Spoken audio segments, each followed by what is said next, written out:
ये देखो, जब आप एक शेकी फुटेज पर स्लो मोशन और स्टेबलाइजर एक साथ अप्लाई करते हैं तो रिजल्ट कुछ इस तरीके का आता है। लेकिन अगर आप एक सिंपल ट्रिक का यूज करो तो सेम क्लिप ऐसा स्मूथ और सिनेमैटिक बन सकता है। आज मैं आपको वही सीक्रेट वर्कफ्लो सिखाने वाला हूं जो अधिकतर लोग नहीं जानते। नमस्कार दोस्तों, मेरा नाम है सुनील और आप देख रहे हैं क्राफ्टेड फ्रेम, जहाँ पे हम रियल एडिटिंग प्रॉब्लम का प्रैक्टिकल सॉल्यूशन सीखते हैं। तो बहुत लोग क्या करते हैं कि अपनी शेकी फुटेज को स्मूथ बनाने के लिए उसको स्लो करते हैं, देन उसके ऊपर स्टेबलाइजर अप्लाई करते हैं और फिर एरर आ जाता है, जैसे कि इस टाइम पे आपको मेरी स्क्रीन पे दिख रहा होगा। जैसे मैं अभी इसको स्लो करूँगा, मैंने जस्ट सपोज इसकी स्पीड को 50% कर दिया और अब मैं इसके ऊपर स्टेबलाइजर लगाऊंगा। तो ये देखिए मेरे इस क्लिप पे एक एरर शो हो रहा है। अब देखिए एक वार्निंग लिखी हुई आ रही है कि warp stabilizer and speed can't be use on same clip. ठीक है, कि आप एक ही क्लिप के ऊपर स्टेबलाइजर और स्लो मोशन को यूज नहीं कर सकते हैं। इसका रीज़न सिंपल है, प्रीमियर प्रो दोनों इफेक्ट को सेम क्लिप पर एक साथ हैंडल नहीं करता, तो इसीलिए ये एरर आपको शो होता है। अब हम बात करते हैं इसका सॉल्यूशन क्या है। इस प्रॉब्लम का एक ही क्लीन और सिंपल सॉल्यूशन है, नेक्स्ट सीक्वेंस। अगर आपने नेक्स्ट सीक्वेंस को समझ लिया तो आपकी एडिटिंग की कई सारी प्रॉब्लम्स क्लियर हो जाएगी और आप कभी भी हैवी इफेक्ट्स या मल्टीपल इफेक्ट्स सेम क्लिप पर यूज़ करने में कोई चैलेंज फेस नहीं करोगे। अगर आप स्लो मोशन और वर्ब स्टेबलाइजर सेम क्लिप पे यूज़ करते हैं तो आपको नेक्स्ट सीक्वेंस का यूज़ करना होगा। सो अभी हम समझते हैं कि हम इसको कैसे यूज़ करेंगे।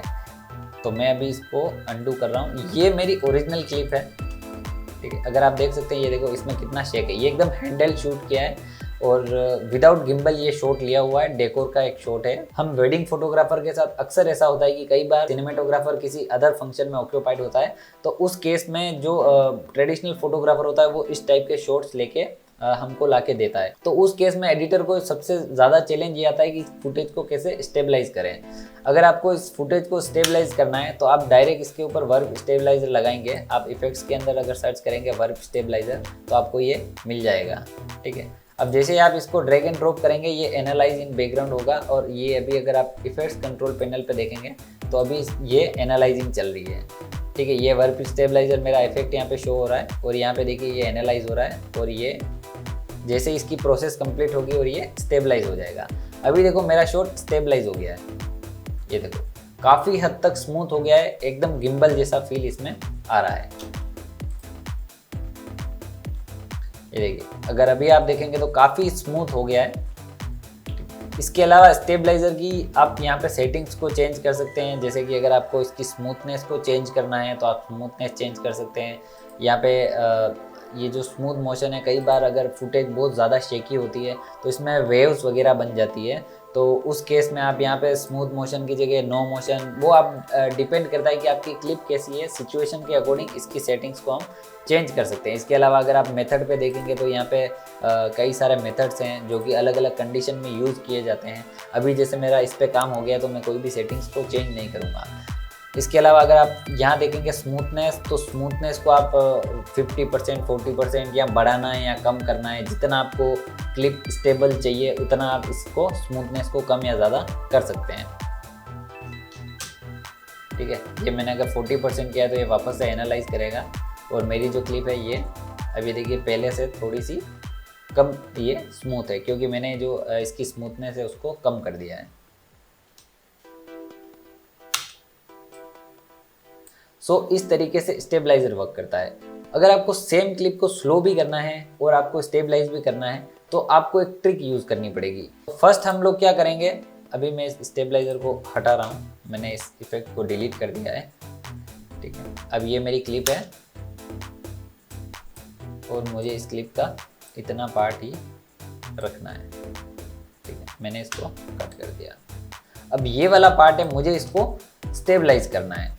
तो मैं चाहता हूँ कि ये क्लिप मेरी स्लो भी हो, तो फर्स्ट मैं इसको स्लो करूँगा। तो कंट्रोल R से आप स्लो कर सकते हैं, जैसा कि पिछले वीडियोस में मैंने बताया है। तो आप स्लो मोशन वगैरह जानते ही हैं। तो यहाँ पे मैं इसको जस्ट सपोज कि मुझे 60% इसको स्लो करना है, तो मैंने इसको 60% का स्लो दे दिया है।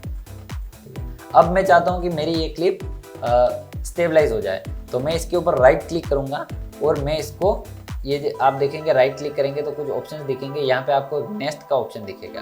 आप इसके ऊपर क्लिक करेंगे और ये आपसे इस सीक्वेंस का नाम पूछेगा। एक नई सीक्वेंस प्रीमियर क्रिएट करता है और हम इसको ओके कर देंगे। अब ये देखिए आपके सामने कि ये जो क्लिप है इसका कलर चेंज हो गया है, इस पर नेस्टेड सीक्वेंस लिखा हुआ आ गया है। प्रीमियर क्या करता है, जब भी हम नेक्स्ट किसी क्लिप को करते हैं तो वो उस क्लिप को एक नई क्लिप में कन्वर्ट कर देता है। लाइक कि ये इल्यूजन जैसा आप समझ सकते हो कि प्रीमियर इसको एक नई क्लिप के जैसा बिहेव करता है। अगर मैं अभी इसकी स्पीड अगर चेक करूँगा, जैसे कि मैंने इसको 60% किया था, लेकिन अभी अगर आप देखेंगे तो इसकी स्पीड 100% है। लाइक कि प्रीमियर ने इसको एक नई क्लिप में कन्वर्ट कर दिया है। अब इसके ऊपर अगर आप स्टेबलाइजर लगाते हैं तो स्टेबलाइजर इसके ऊपर वर्क करेगा। देखिए मैंने स्टेबलाइजर लगाया और कोई एरर नहीं आया, इसने एनालाइजिंग स्टार्ट कर दी। ये काम करता है नेक्स्ट सीक्वेंस। अगर आप बहुत सारे मल्टीपल इफेक्ट्स या हेवी इफेक्ट्स अगर यूज़ करते हैं, सेम क्लिप पर एक या एक से ज़्यादा इफेक्ट्स अगर आप यूज़ करते हैं तो उस केस में आप नेक्स्ट सीक्वेंस को यूज़ कर सकते हैं ताकि आपको कोई भी एरर नहीं आए और आपका काम काफ़ी स्मूथ हो। अब अभी इसमें क्लिप को प्ले करूँगा तो ये देखिए मेरी क्लिप बिना किसी एरर के एकदम स्मूथ हो गई है। ये देखिए स्लो मोशन भी हो गई है और स्टेबलाइज भी हो गई है।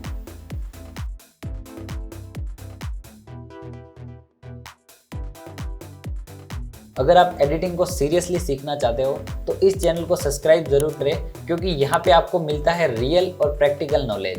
तो मिलते हैं नेक्स्ट वीडियो में, तब तक बने रहिए क्राफ्टेड फ्रेम्स के साथ।